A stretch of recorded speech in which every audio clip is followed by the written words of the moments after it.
Sir പഠിക്കാൻ motivation കിട്ടുന്നില്ല. പഠിക്കണം ഭയങ്കര ആഗ്രഹമുണ്ട്, പക്ഷെ പഠിക്കാൻ ആ മോട്ടിവേഷൻ ആ ഫീലിംഗ് കിട്ടാത്തതുകൊണ്ട് പഠിത്തം നടക്കുന്നില്ല. ഞാൻ ചെറിയൊരു കഥ പറയാം. പണ്ട് ഞാൻ സ്കൂളിൽ പഠിച്ചപ്പോൾ എൻ്റെ ടീച്ചർ പറഞ്ഞ കഥയാണ്. പണ്ട് ഒരു 1000 വർഷം മുമ്പ് ഇന്ത്യയിൽ ഒരു ക്വാറിയിൽ കുറെ ആൾക്കാർ ഇങ്ങനെ പണിയെടുക്കുകയാണ്. അപ്പോൾ ഒരു യാത്രക്കാരൻ ഇവിടെ നടക്കുകയായിരുന്നു. അപ്പോൾ അയാൾ നോക്കുമ്പോൾ ഒരാൾ കഷ്ടപ്പെട്ട് പണിയെടുക്കും. അപ്പോൾ യാത്രക്കാരൻ അയാളോട് ചോദിച്ചു, താങ്കൾ എന്താ ചെയ്യുന്ന സുഹൃത്തേന്ന് ചോദിച്ചു.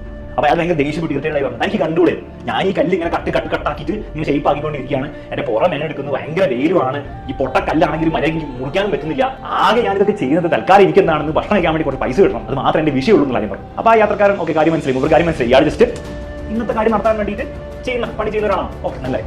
അപ്പോൾ അങ്ങനെ അയാൾ വീണ്ടും നടന്നുകൊണ്ടിരിക്കുകയാണ്. അപ്പോൾ അവിടെ നോക്കുമ്പോൾ വേറൊരാൾ അയാൾ തൂവത്തിന് പണിയെടുത്തുകൊണ്ടിരിക്കുക, കല്ല് മുറിച്ചുകൊണ്ടിരിക്കുകയാണ്. പക്ഷെ അയാൾ ചിരിച്ച് ഹാപ്പി ആയിട്ട് ചെയ്തു. നല്ല ചൂടും വെയിലൊക്കെ ഉണ്ട്, എന്നാൽ അയാൾ ഭയങ്കര ഹാപ്പി ആയിട്ട് ചെയ്തു. അപ്പോൾ യാത്രക്കാരൻ അയാളോട് ചോദിച്ചു, സുഹൃത്തെ നിങ്ങൾക്ക് ബാക്കിയുള്ളവർ പോലത്തെ പണി തന്നെയല്ലേ, പക്ഷെ നിങ്ങൾ എന്തെങ്കിലും സന്തോഷത്തോടെ ചെയ്യുന്നത്?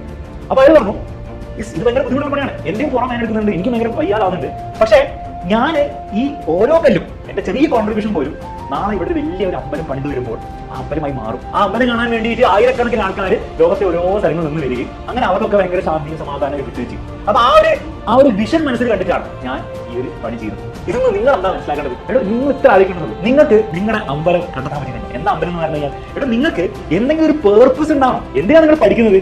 ജസ്റ്റ് പരീക്ഷ മാർക്ക് കിട്ടാൻ വേണ്ടിയിട്ടോ അല്ലെങ്കിൽ ജസ്റ്റ് പേരൻസിനെ ഹാപ്പി ആക്കാനോ ടീച്ചേഴ്സിനെ ഹാപ്പി ആക്കാനോ തൽക്കാലം ഒന്ന് കടന്നു കിട്ടാൻ വേണ്ടിയിട്ടാണ് നിങ്ങൾ പഠിക്കുന്നതെങ്കിൽ എല്ലാ ദിവസവും നിങ്ങൾക്ക് സ്ട്രഗിൾ ആയിരിക്കും, എല്ലാ ദിവസവും നിങ്ങൾ ഇങ്ങനെ മോട്ടിവേഷൻ തപ്പിക്കൊണ്ടേയിരിക്കും. അത് നിങ്ങളുടെ സ്കൂൾ ലൈഫിൽ മാത്രമല്ല, നിങ്ങൾ കോളേജിൽ എത്തിയാൽ ഇതേ അവസ്ഥയായിരിക്കും ഉണ്ടാവും. പക്ഷെ വൺസ് നിങ്ങളുടെ അമ്പലം, അതായത് നിങ്ങളുടെ പേർപ്പസ്, നിങ്ങളുടെ വിഷൻ, അത് നിങ്ങൾ കണ്ടെത്തി കഴിഞ്ഞാൽ നിങ്ങൾ ചെയ്യുന്ന എല്ലാ കാര്യങ്ങളും ഇൻക്ലൂഡിങ് പഠനം, ഓരോ ദിവസം കഷ്ടപ്പെട്ട് പഠിക്കുന്ന പരീക്ഷയിൽ മാർക്ക് കിട്ടാൻ വേണ്ടിയുള്ള സ്ട്രഗിളോ ഒക്കെ ബുദ്ധിമുട്ടായിരിക്കും, ബുദ്ധിമുട്ടൊരു കുറവുണ്ടാവില്ല. പക്ഷെ അതിനൊരു റീസൺ ഉണ്ടാവും. ആ റീസൺ ഓട്ടോമാറ്റിക്കലി നിങ്ങൾക്ക് മോട്ടിവേഷൻ വന്നോളും. അതിന് ഇതുപോലത്തെ വീഡിയോസ് നിങ്ങൾ ജീവിതത്തിൽ കാണേണ്ട ആവശ്യം പോലില്ല. പക്ഷെ അവിടെ ചോദ്യം എന്താണെന്ന് വെച്ച് കഴിഞ്ഞാൽ, നിങ്ങൾ ഇതുപോലത്തെ ഒരു പേർപ്പസ് ഉണ്ടാക്കിയിരുന്നോ?